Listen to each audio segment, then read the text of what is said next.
Oi, gente. E aí, vamos dar início ao nosso estudo do livro Missionário da Luz, capítulo 13, A Reencarnação.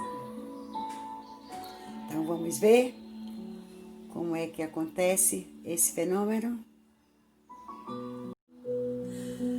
Então, como eu estava dizendo, o nosso estudo dessa semana será sobre o capítulo 13, Missionário da Luz. E esse capítulo ele fala sobre reencarnação. Mais especificamente, ele vai nos trazer toda a preparação que foi feita e que foi realizada para a reencarnação de Segismundo.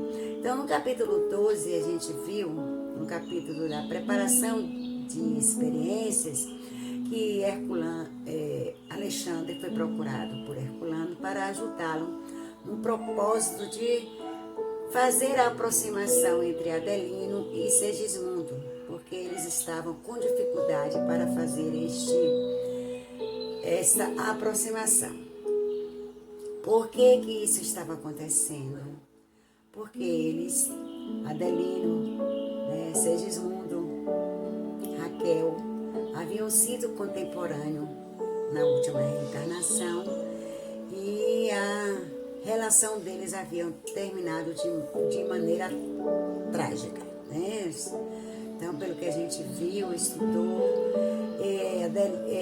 Segismundo terminou assassinando Adelino por querer ficar com Raquel, por se apaixonar por Raquel. E aí a gente viu todo aquele processo, né? De que eles, logo em seguida, a vida deles ficaram toda desestruturada e que em muito pouco tempo cada um voltou à pátria espiritual já cheios de problemas, né? Cheios de raiva, né? De ódio, e foram parar numa região infeliz, mas que foram, graças a Deus, recuperados. E que tanto Alexandre como Herculano foram também contemporâneos nesta reencarnação dos três. Então, por conta disso que Herculano procurou Alexandre para fazer essa aproximação, porque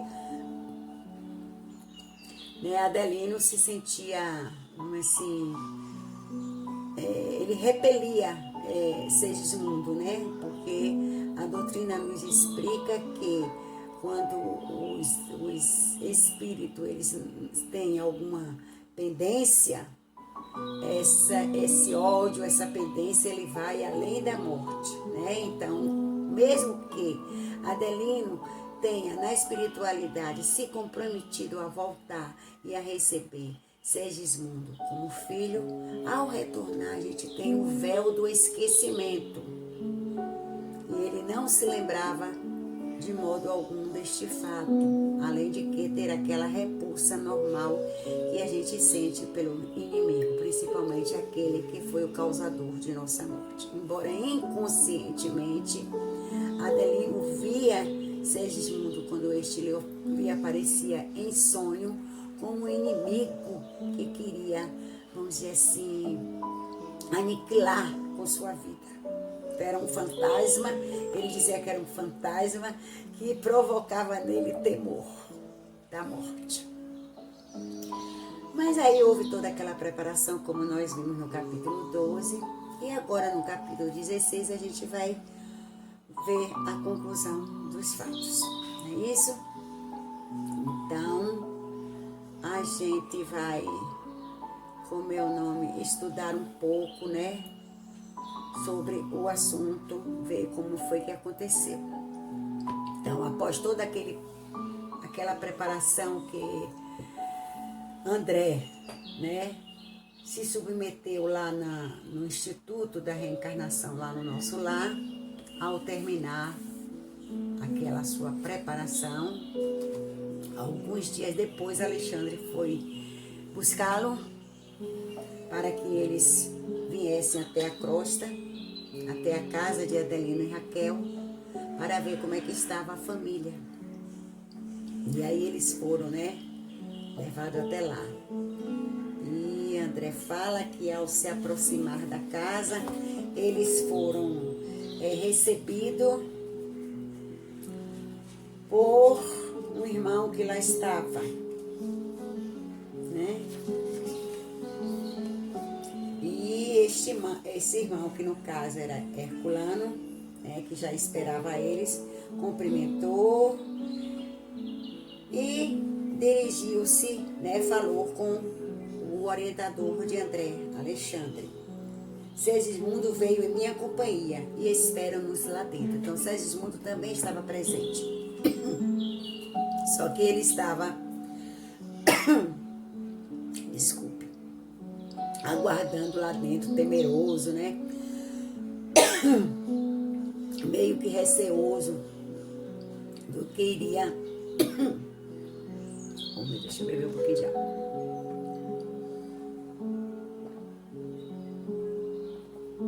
Do que iria acontecer.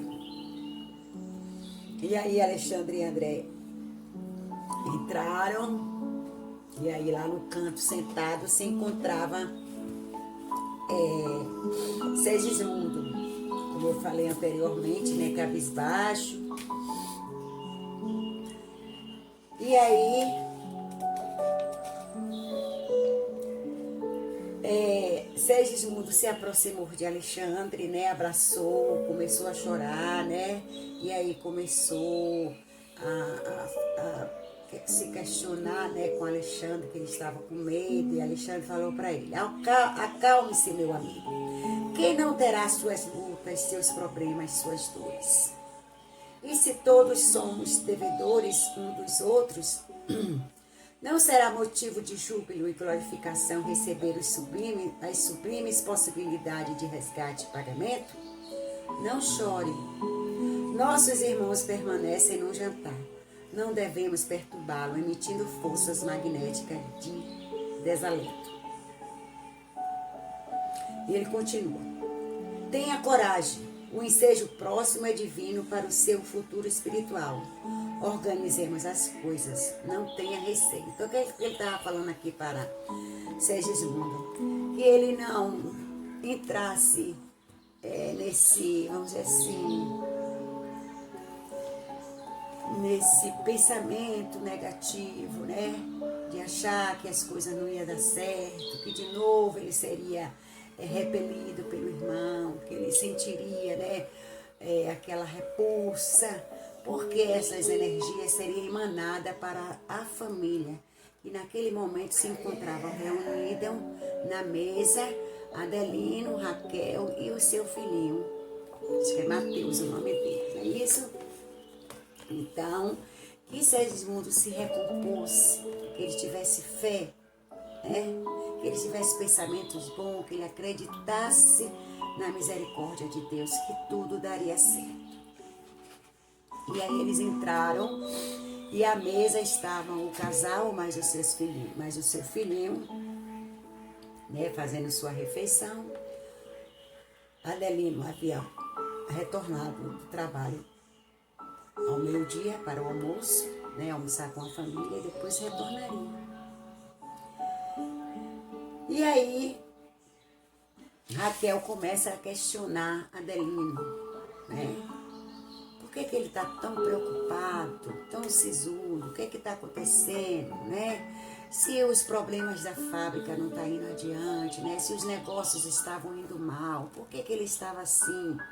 E aí ele começou a conversar com a esposa, né? Dizendo que realmente a coisa estava um pouquinho perigando, né? Mas que com fé em Deus, no final tudo daria certo. E ao ver aquela conversa, né? Ouvir aquela conversa, a criança, né? O filhinho deles, pergunta à mãe: meu pai está triste? Por que meu pai está triste? E aí ela fala. E aí ela responde para ele, né? Não, meu filho, o que acontece é que ele, ele está com problemas nos negócios, né? O interessante é que ele fala aqui, deixa eu ver onde é que tá, que ele fala assim: Papai fica alegre nos negócios? Aí ele faz, que são negócios, mamãe? Tornou a criança ingênua. Aí ela diz, são as lutas da vida. Aí o menino pergunta, papai fica alegre nos negócios? Fica sim, responde ela. E por que fica triste em casa? Então o menino prestou atenção que em casa ele só vivia triste. E aí ele perguntou se no trabalho, nos negócios, o pai ficaria feliz. E a mãe disse que sim. E ele questiona, então por que em casa ele fica triste?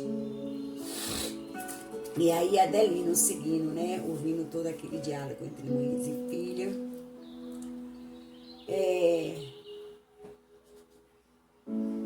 esperou, né, o que a genitora ia falar para a criança.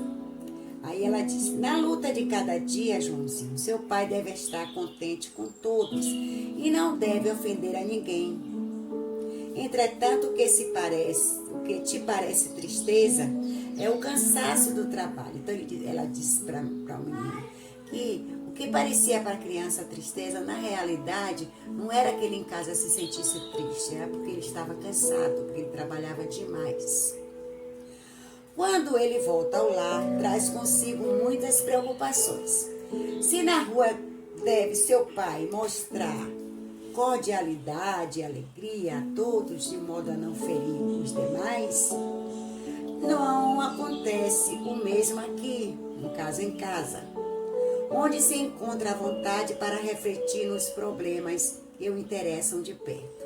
Aqui é o lar, meu filho, onde está com o direito de não esconder as preocupações mais íntimas. Então é o que acontece no nosso dia a dia.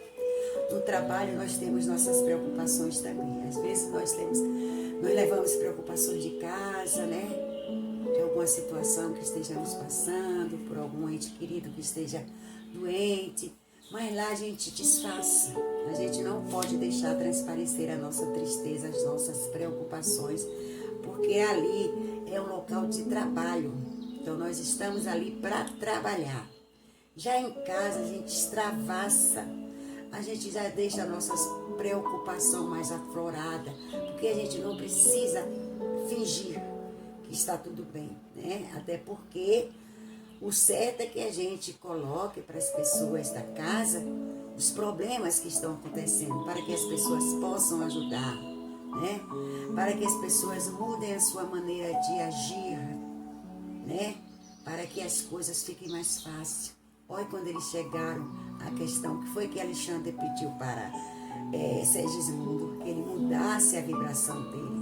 Então é necessário que a gente tenha conhecimento do que está acontecendo para a gente mudar a nossa vibração na nossa casa, para que as coisas fiquem melhor. Então é exatamente o que acontece, que estava acontecendo com eles.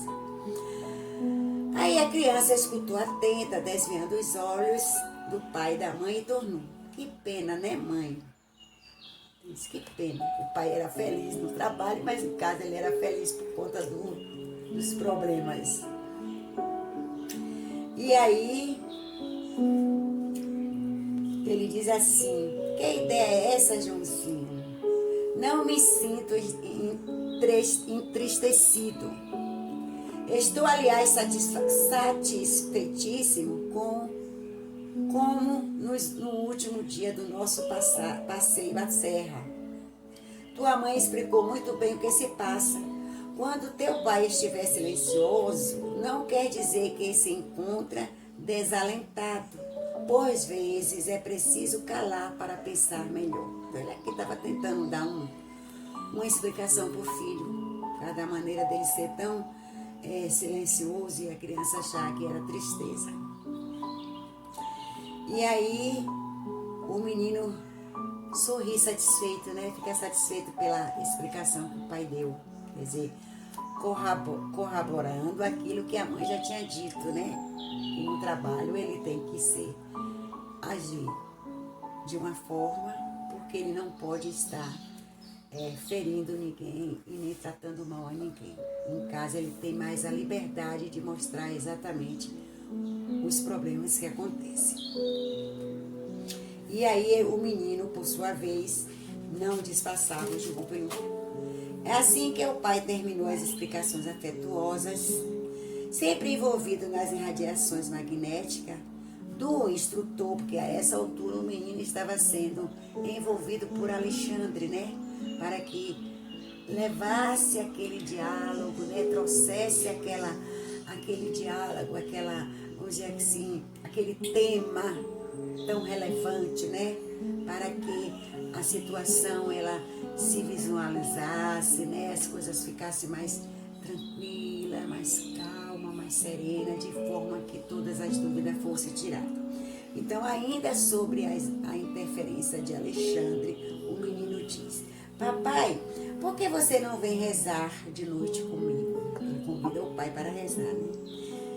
E o genitor, trocando um olhar com a sua esposa, diz: tenho tido sempre muito serviço à noite, mas voltarei hoje mais cedo para acompanhar suas preces. E perguntou ao menino: já sabe orar sozinho? E o pequeno respondeu: mamãe ensina-me todas as noites a rezar por você. Quer ver? E abandonando o talher, instintivamente olhou para o alto de mão posta e recitou: meu Deus, guarda o papai na caminhada da vida. Dá-lhe saúde, tranquilidade e coragem nas lutas de cada dia. Assim seja. Então, ele mostrou ao pai como é que ele sabia orar. E neste momento ele envolveu o pai na oração, né? Pedindo a Deus para que protegesse o pai, dando-lhe saúde, né? Nas suas lutas de cada dia. Isso deve ter falado bem alto no coração de Adelino, né? Ele deve ter ficado muito emocionado com essa parte. Então ele diz: está muito adiantado. Hoje, Joãozinho, rezarei também. Então ele fez a promessa a Joãozinho, né? Ele falou para Joãozinho que Joãozinho estava muito adiantado no expresso e que esta noite ele faria companhia a Joãozinho nas suas orações da noite antes de dormir. E aí ele fala com a esposa: a palestra do João fez-me enorme bem. Trazia o coração desalentado, opressoso. Eu mesmo não saberia definir meu estado da alma. Há muitos dias, minha noite não são agitadas, cheias de aflições e pesadelos. Tenho sonhado sistematicamente que alguém se aproxima de mim na qualidade de vigoroso inimigo. Olha o que foi que eu falei anteriormente, né? Sobre a questão das sensações quando Segismundo se aproximava de Adelino. E aqui ele está explicando à esposa, né, o que ele sentia. Por vezes rendo graças a Deus ao despertar pela manhã, porque me sinto mais à vontade enfrentando as máscaras humanas que lutando noite adentro em sonhos cruéis. Então ele tinha como que pesadelos durante a noite, né? Então toda vez que Segismundo tentava se aproximar dele através do sonho, ele sentia como se fosse um inimigo ali à espreita. E ele não se sentia bem, é como se ele passasse a noite toda tendo pesadelos, né? Angustiantes, sem saber exatamente o que estava acontecendo. Por conta disso é que a espiritualidade, através de Herculano, né, e de Alexandre, estavam ali para ajudar nessa aproximação, porque estava ocorrendo um problema ali, né? E aí André também junto para aprender um pouco do processo de como é que acontecia. E a esposa admirada observou carinhosa: creio que deveria descansar um pouco. Aí ele fala, né? Tenho tido receio de mim mesmo. Então logo me acalmo no leito, sinto instintivamente que uma sombra se aproxima de mim. Adormeço sobre incrível ansiedade, o pesadelo começa, sem que eu saiba explicar conscientemente coisa alguma. Então aqui ele explicando para a esposa o que é que acontecia com ele, né? E os sonhos são sempre os mesmos? Ela perguntou. Ele disse sempre. Vejo que o homem se aproxima de mim e estende as mãos à maneira de um mendigo vulgar, a implorar socorro, mas ao lhe fixar a fisionomia inexplicável, terror invade meu espírito. Tenho a impressão de que ele deseja assassinar-me pelas costas. Em certas ocasiões, tento estender-lhe as mãos, vencendo a impressão de pavor. Entretanto, fujo sempre num misto de ódio e repugnância. Oh, que pesadelo terrível e louco. Então, ele ali estava explicando o que é que acontecia, né? Então, ele via aquele homem se aproximar, né? Segismundo realmente se aproximava dele, meio que cabreiro, né? Docemente, né? Meio que humilhado, né? Se humilhando, estendendo a mão, pedindo socorro. E ele disse que sentia aquela repulsa. Às vezes, outras ele sentia vontade de apertar aquela mão, né? Mas que o pavor que ele sentia era muito grande, ele não conseguia concluir o ato. Então, é aquela questão, né, do que nos fala o Evangelho. Reconcilia-te com teu adversário enquanto estás a caminho. Porque a gente pensa que o ódio é só quando nós estamos na carne, não é? O ódio, né? O rancor, a indiferença, né? O temor, a lembrança do mal nos acompanha mesmo além da morte física. Então aí, né, ele se despede da família e vai trabalhar, prometendo que logo mais à noite, ao retornar, ele fará parte da oração com seu filho. Então nós vamos ver esse episódio daqui a pouquinho. Bom, então vamos continuar, né? Então depois de toda essa conversa, ele falou com a sua esposa que ele achava que ele estava com algum problema de saúde, né? Porque ele se sentia muito, vamos dizer assim, sob forte desequilíbrio nervoso, sem atinar o motivo. E aí ela fala para ele, por que você não procura um médico, né? Para fazer um tratamento. E aí ele pensou alguns minutos e recordações lhe afloraram a mente, e aí ele comenta com a esposa, né? Olha a zoada aí. Talvez não precise recorrer a facultativos, no caso médico. É possível que o nosso filhinho esteja com a razão. As lutas grosseiras do mundo impuseram-me o esquecimento da fé em Deus. Há quantos anos terei abandonado a oração? E aí ele prosseguiu. Quando menino, minha mãe me educava na ciência da prece, ensinando a curvar-me diante da vontade do Altíssimo. Sentia a bondade divina em todas as coisas e ajoelhava-me confiante ao pé da minha carinhosa genitora, implorando as bênçãos do alto. Depois vieram as emoções dos sentidos, o duelo com os maus, a experiência difícil na concorrência do pão de cada dia. Desde então, perdi a crença pura que sinto necessidade de retomar.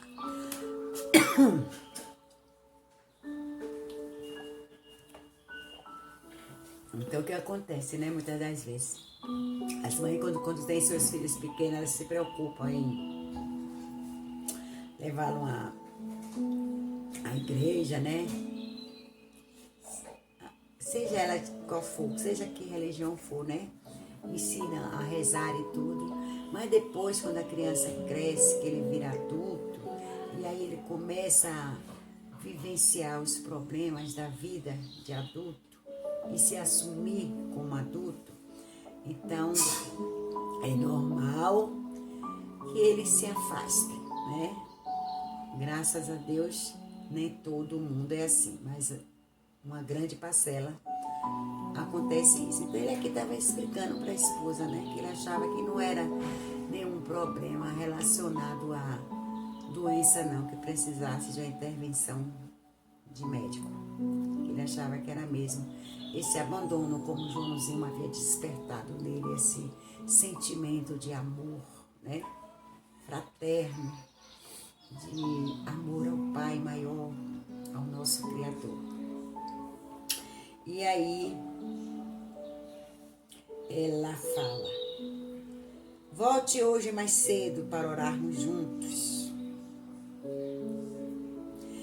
E aí, logo após ele sair, ela chamou o filhinho, Joãozinho, e disse: hoje, Joãozinho, papai rezará conosco. E aí o Joãozinho ficou com o semblante todo alegre, né? Se viu uma claridade no semblante dele. E aí ele observou: então, mamãe, farei todas as orações que eu já sei. Isso é o filho falando com a mãe, né? E por conta do pai participar dessas orações, ele faria todas as orações que até o momento ele já tinha aprendido. Olha que coisa linda, maravilhosa, né? Como é que a espiritualidade trabalha para despertar em nós aquela atenção que às vezes nós estamos tão dispersos, né? E às vezes a gente não reconhece isso. E essa questão dessa dispersão, vamos dizer assim, esse chamamento, não é somente para o bem não, viu gente? É para o mal também. Quantas e quantas vezes nós estamos dispersos e aqueles nossos irmãos infelizes se aproveitam deste momento para incutir na nossa mente pensamentos maus, né? Pensamentos de falta de amor, de esperança, né? De desespero. Então, é aquela questão, né? O orai e o vigiai sempre. Então, a gente tem que estar orando e vigiando sempre, para não cairmos em tentação. Então, vamos continuar? E aí, Alexandre, muito satisfeito, depois de restituir a criança aos cuidados maternos, né? Porque até então a criança estava sob os seus, vamos dizer assim, cuidados, né? Sua intercessão para que ele agisse e falasse exatamente o que se esperava, se fosse falo, né? Aproveitando da ingenuidade e da bondade que toda criança possui. E como disse o Cristo, né? Deixai vir a minhas criancinhas, pois deles é o reino dos céus, né? Nós sabemos que essa questão aí, ela é muito, vamos dizer assim, instigante, mas o que não vem ao caso agora, né? Então vamos só nos ater a essa questão de que as crianças são, de fato, espíritos bons, sem maldade nenhuma, porque até então elas não articulam maldade nenhuma. Elas podem até fazer algum mal ou outro, mas não aquele mal articulado com a intenção realmente de magoar, pelo menos a maioria delas. Então vamos continuar a nossa leitura aqui. E aí ele diz: da minha parte, imensa era a surpresa, isso é André falando. Da minha parte, era a surpresa que me invadiu o espírito. Por que tamanho cuidados? Alexandre e outros benfeitores espirituais são elevados quanto ele mesmo. Não poderiam organizar todos os serviços atinentes à reencarnação de Segismundo? Não eram senhores de grandes poderes sobre todos os obstáculos? Olha a questão de André, né? André ali. Se Alexandre era, assim, um ministro lá no plano espiritual, no nosso lar, na colônia nosso lar, Herculano também, então por que ele não resolvia logo tudo de vez, né? Não, vai nascer e pronto, acabou. Mas a gente sabe que não é assim, né, gente? A gente sabe que para que aquilo que houve, cujo planejamento houve, né, no mundo espiritual, ele aconteça de forma coerente, tudo tem que ter o seu termo, a sua hora para poder dar certo. Senão tudo vai ser relegado ao acaso. Então bora ver. Todavia, dando-me a ideia de que desejava responder a minhas interrogações íntimas, o instrutor, ou seja, Alexandre, falou a Herculano nesses termos: não devemos e nem podemos forçar a ninguém e precisamos de boa disposição de Adelino para o trabalho a fazer. Então, o que ele está dizendo assim? Que não devem forçar a ninguém a fazer nada, né? Que tem que haver a boa vontade, tem que haver aceitação para aquele ato, porque senão vai perder toda, vamos dizer assim, como é que a gente vai dizer? A intenção, o final esperado daquilo ali. Em seguida, passou a orientar Segismundo relativamente à conduta mental, aconselhando a preparar-se com todos os recursos do seu alcance para o êxito na experiência próxima. Outros amigos espirituais das personagens daquele drama entre duas esferas também chegaram à união doméstica, acentuando-se a alegria da camaradagem fraterna. A prece do meu instrutor parecia incentivo a contentamento geral. Alexandre sabia conduzir a palavra elevada e comunicava seu valioso otimismo a todos os companheiros. Comentava-se a dificuldade das reencarnações em vista dos conflitos vibratórios causados pela incompreensão das criaturas terrestres, quando o chefe da casa voltou ao lar, interessado em cultivar as doces emoções do dia. Então, houve toda aquela preparação, né? E aí, Adelino foi, né, fazer o segundo turno, realizar o segundo turno do seu trabalho. E ao final, quando eles concluíram o trabalho de preparação que eles estavam fazendo, a parte, né, os amigos espirituais, foi o horário que Adelino estava retornando à casa, ao lar, para a tão esperada oração que uniria a todos num sentimento de bem, de amor e de fraternidade.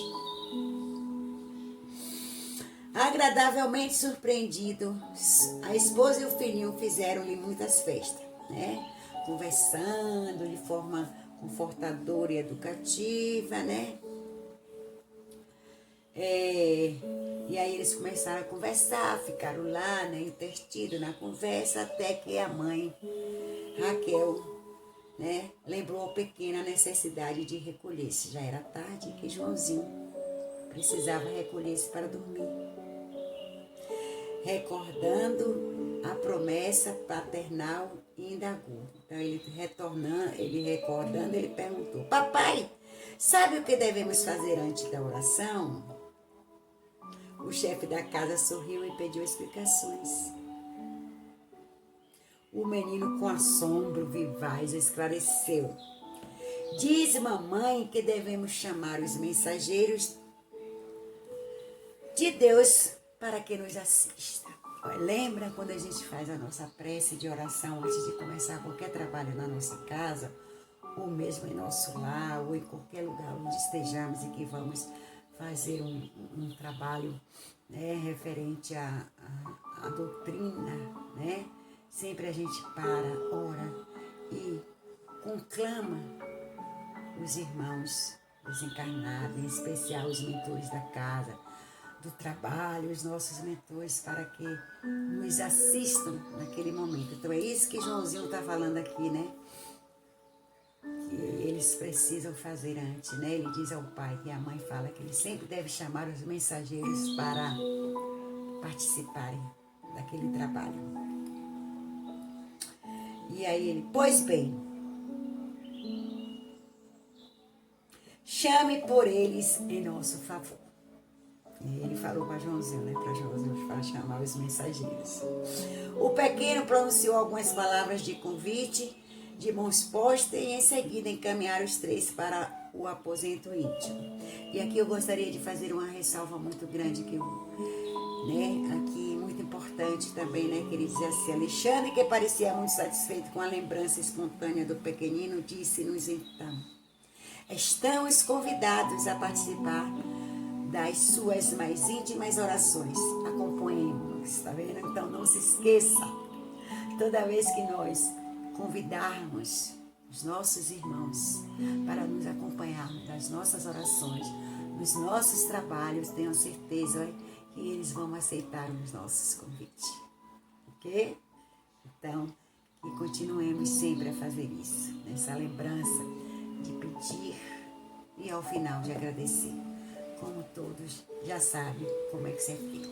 Então, gente, esse livro aqui, o livro de André Luiz, ele é perfeito, porque ele nos traz todos os ensinamentos de que nós precisamos. Tudo que a doutrina nos pede para fazer está aqui. Né? Ele nos trouxe de lá da espiritualidade, olha, através do nosso irmão Chico, todas as informações de que precisamos, tudo que nós precisamos fazer para que o nosso trabalho seja cada dia melhor, né? E que o que nós esperamos como retorno, ele nos venha conforme a gente deseja que venha. Então, esses livros aqui de André Luiz são assim maravilhosos para estudos da doutrina espírita, do nosso comportamento, né? Tanto dentro da casa espírita como fora delas. Então, quem puder, se possível, pegue o livro da coleção Mundo Maior de André Luiz, através do nosso irmão Chico Xavier, e leia com bastante atenção, porque tem muita coisa aqui que nós precisamos aprender. Então vamos continuar? Naquele momento, nosso grupo estava crescido de 3 entidades amigas de Raquel, que tinha vindo até ali, igualmente convocada pela dedicação de Herculano. Então vamos ver quem eram esses. E aí o pequenino pusera-se de joelho, Joãozinho, né? E fazia oração dominical. A oração dominical, todos nós sabemos que é a oração do Pai Nosso, né, gente? Emotivamente, Adelina e a companheira seguiram a prece com grande atenção. Por nossa vez, eles lá, os desencarnados espíritos, né, que lá estavam presentes, agora em silêncio, observaram a colaboração naquele serviço com as melhores forças dos sentimentos. Notei que a esposa se achava rodeada de intensa luminosidade. Raquel. Já Adelino deixou escapar uma lágrima furtífera quando o filho, terminando a prece, curta em palavras e grandiosas em espiritualidade, lhe beijou carinhosamente as mãos. Mais alguns minutos e todos se recolhiam sob cobertores felizes e tranquilos. Então eles terminaram a oração no fim do dia e se recolheram para dormir. E aí agora, no sono, que Adelino vai finalmente encontrar um ser deslindo e finalmente eles vão poder se entender com a ajuda de todos que ali estão presentes, de Alexandre, de Herculano, de André Luiz, da mãe, da avó, de Raquel, né? E aí, nós vamos ver esse encontro, como é que se deu. Vamos ver? Nesse instante, Alexandre falou: agora, meus amigos, façamos o nosso serviço de oração cooperadora. Precisamos conversar seriamente com Adelino relativamente à situação. O orientador pediu a proteção divina para o casal em voz alta, sendo acompanhado por todos, claro, em profundo silêncio, e as altas vibrações do pensamento, né, nas rogativas, consagraram-se, derramando-se sobre o leite conjugal, quais correntes sutis de forças magnéticas revigorantes e regeneradoras. Imagine que coisa linda no céu, né? Não foi, né? Foi então que vi Raquel abandonar o seu corpo físico, a emancipação da alma, que nós já falamos anteriormente. Dentro de luminosas irradiações, parecendo-me alheia à situação.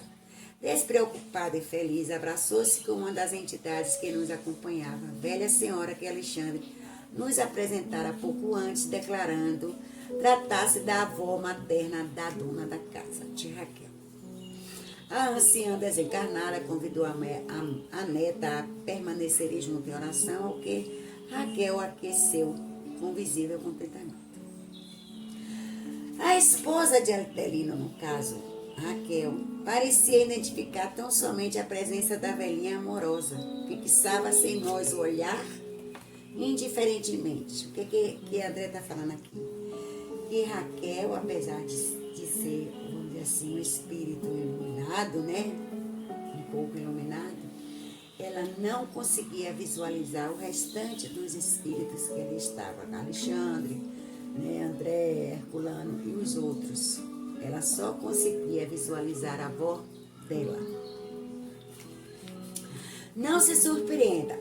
Cada um de nós deve ter a personalidade de ver somente aquilo que nos proporcione proveito legítimo. Além do mais, não seria justo intensificar a percepção da nossa amiga para que nos acompanhe no trabalho desta noite. Ela nos auxiliará com o valor da prece, mas não precisará seguir de perto os esclarecimentos que a condição do esposo requisita. Quem fez o que pode, recebe o salário da paz. Raquel vem fazendo o quanto lhe é possível para o êxito no desempenho das obrigações que a trouxeram ao mundo. Por isso mesmo, não deve ser advertida e nem perturbada. Atendamos Segismundo e Adelino. O que a Alexandre falou aqui, né? Que como ela estava fazendo a parte dela, não havia necessidade de ela ver toda aquela conversa, aquela aproximação que seria feita entre Adelino e Segismundo, até porque essa aproximação talvez, né, fosse de vamos dizer assim, de alguma melindre para ela, né? Ela vê o que acontecer e aí ficar preocupada com o fato dela. Melhor que ela não soubesse, a parte dela ela estava fazendo muito bem feita. Então, o salário, como ele diz aqui, dela, ela já havia recebido de bom grado, né? Então, agora dependia tão somente de Adelino e de Segismundo. E aí nós vamos ver. Neste momento, o esposo de Raquel afastou-se do corpo, então ele também se separou, o espírito dele separou-se do corpo físico. Não apresentava tal qual a consorte, a sua esposa no caso, um halo radioso em derredor da personalidade, parecendo mover-se com extrema dificuldade. Então ele não era num grau igual ao da esposa, né? Não tinha essa luminosidade toda. Enquanto seu olhar vagava num quarto angustioso e espantadiço, Alexandre se aproximava de mim e observava. Está examinando a lição? Repare singularidade da vida espiritual. Adelina e Raquel são espíritos associados, de muitas existências em comum. Partilham o mesmo cálice de dores e alegrias terrestres. Na atualidade, seus corpos repousam um ao lado do outro, no mesmo leito. Entretanto, cada um vive em plano mental diferente. É muito difícil estarem reunidos nos laços domésticos as almas da mesma esfera. Raquel, fora do veículo da carne, pode ver a vozinha, com quem se encontra ligado no mesmo círculo de elevação.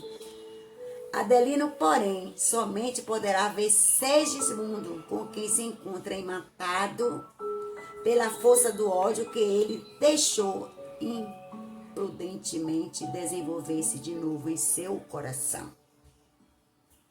Então, o que ele quis dizer aqui? Que Raquel, ela era um espírito mais elevado e que ela não era nem para estar na mesma companhia, reencarnada junto com Adelino, mas como eles tinham uma questão ainda a resolver, então eles vieram, né? Ela para ajudar tanto ao marido como aquele que seria seu filho Segismundo. Então, nesse ínterim, quando eles estão aí conversando, eles ouvem um grito, é Adelino que sente a presença do antigo adversário e meio que esparvorido, né? Tentava correr, sair dali. Quando ele viu Segismundo, ele tomou aquele pavor e queria sair correndo, né? E Alexandre aproximou-se dele com amorosa a autoridade, estendendo-lhe as mãos, das quais saíram grande chispa de luz. Contido pelos raios magnéticos, o esposo de Raquel pôs-se a tremer. Aos poucos, em vista das vigorosas emissões magnéticas de Alexandre, ele pôde ver nosso venerável orientador, com quem passou a sintonizar diretamente e caiu de joelho em convulsivo pranto. Então, ele aí, ele fala aqui, André fala. Ele fala, Adelino naquela hora comovedora, percebia que ele associava a visão radiosa às preces do filho. Ele via ali a estranha figura de Segismundo e a resplandecente presença de Alexandre e fazia intraduzível esforço para recordar-se de alguma coisa do passado, distante que a sua memória não conseguia situar com exatidão.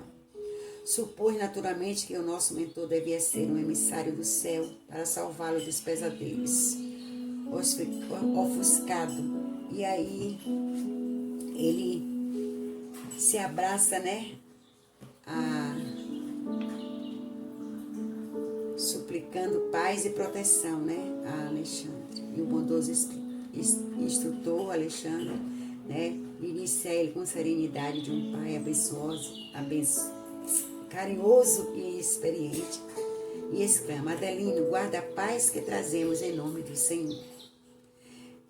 Que temes, meu irmão? Ergueu ele os olhos, meio que mensageiro de Deus, ele pedindo, livra-me deste pesadelo infeliz. Se vieste trazido pela oração do meu filho inocente, ajuda-me por caridade.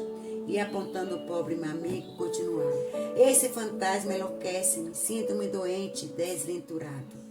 Alexandre, porém, fixando, indagou, é assim que recebe um irmão mais infeliz? É assim que se porta ante os desígnios supremos? Onde pusesse a noção de solidariedade humana? Por que fugir aos mais infortunados da sorte?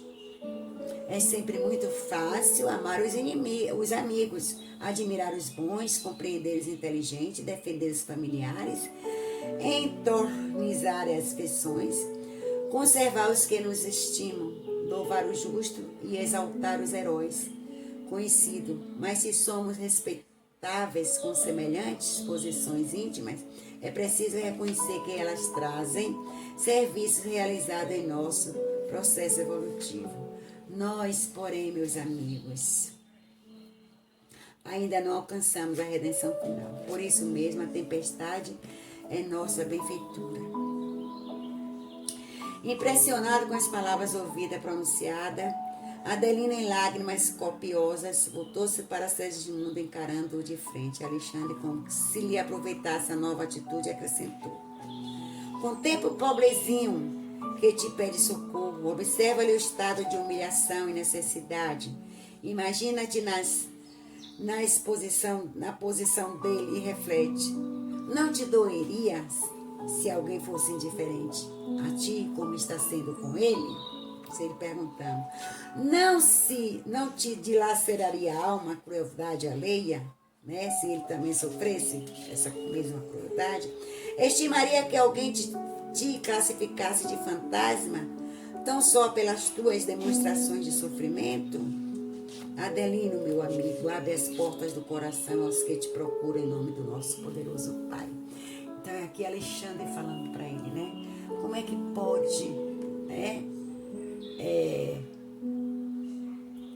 como você se sentiria no lugar dele? Aquela questão, Não julgue para não ser julgado. Não deseje ao outro aquilo que você não deseja para si. Então é tudo isso que Alexandre está aqui passando para ele. Meu irmão, por que você está fazendo isso com o seu irmão sofredor, humilhado, te pedindo perdão ali? Será que se fosse com você, você gostaria?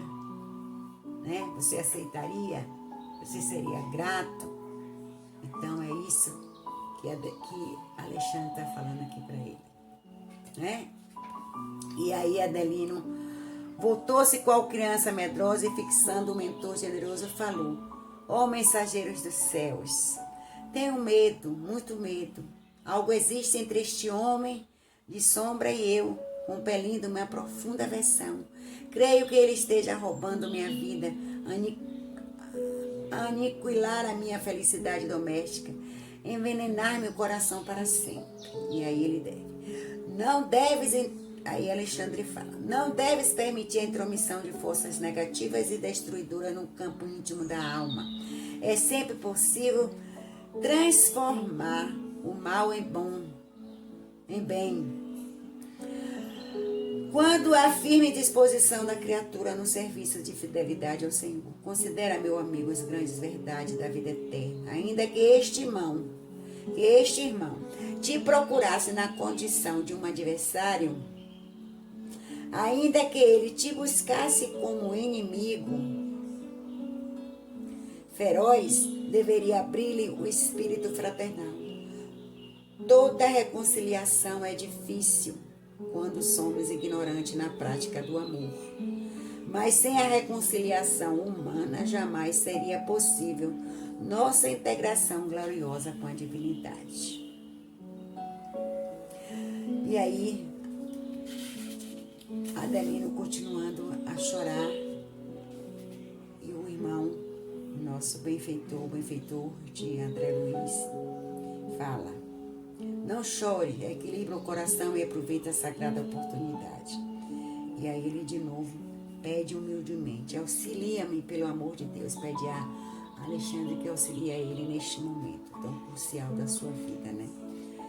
E sentindo a sinceridade profunda, o instrutor convidou Segismundo a aproximar-se. Ele levantou cambaleante, angustiado, amparando a ex-vítima Alexandre. Indicou-lhe a figura do ex-assassino e apresentou: este é o nosso amigo Segismundo, que necessita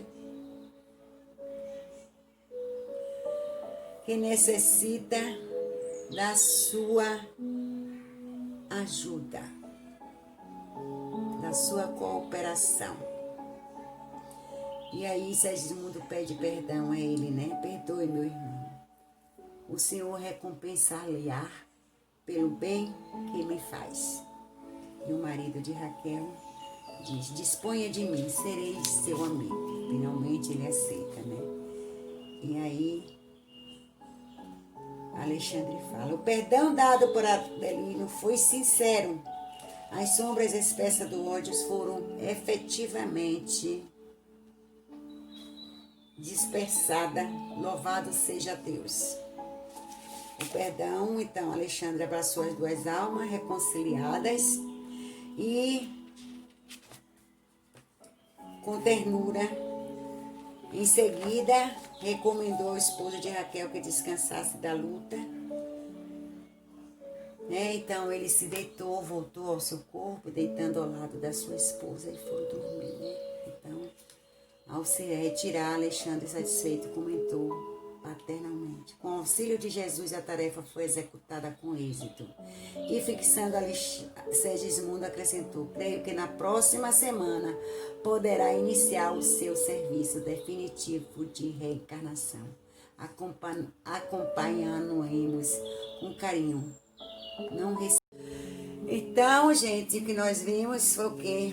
Que a primeira parte, né? A reconciliação entre Adelino e Segismundo foi realizada, né, com a ajuda de todos, de Alexandre, André, Herculano, a avó materna de Raquel, né? Então eles finalmente Adelino aceitou, né?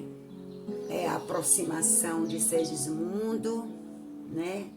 Se comprometendo a ajudá-lo no que fosse possível. E aí eles se despediram, né? Os espíritos que ali estavam participando de todo aquele trabalho voltaram às suas atividades no plano espiritual. E Alexandre disse a Segismundo que na próxima semana eles poderiam dar início à reencarnação de Segismundo como filho de Adelino e de Raquel. Então, na segunda parte, nós vamos ver todo esse processo, como é que ele acontece, né? Como é que é feito. E nós vamos aprender mais um pouquinho desse tema tão, vamos dizer assim, discutido, que é a reencarnação, porque muitas pessoas, como o nosso irmão hoje, né, da palestra de hoje, ele falou, muitas pessoas até aceitam o espiritismo, agora a maioria não aceita a reencarnação, né? Então é um processo assim, meio que nem todo mundo aceita, né? Porque, mas morreu, vai nascer de novo, né? Mas a gente sabe, nós que somos espíritos, nós sabemos que essa é uma realidade, né? É a realidade da doutrina que nós morremos e nascemos até quando for necessário para o nosso crescimento espiritual. E assim, nesse mês de agosto, a nossa casa, né, ele trabalha com esse tema, reencarnação, né? Então, o mês todo, nas palestras dos sábados, nós vemos esse tema, reencarnação, todos os anos, no mês de agosto. Então, não é por acaso que, ao estudarmos o livro, no mês de agosto, exatamente caiu esse capítulo, né? O capítulo 12, que fala da preparação de experiência, e agora o capítulo 13, que fala da reencarnação de seres humanos. Muito bonito esse capítulo, muito interessante. Então, até a próxima, né? A segunda parte desse capítulo, né? E até lá, um abração para todos vocês. E eu amo vocês.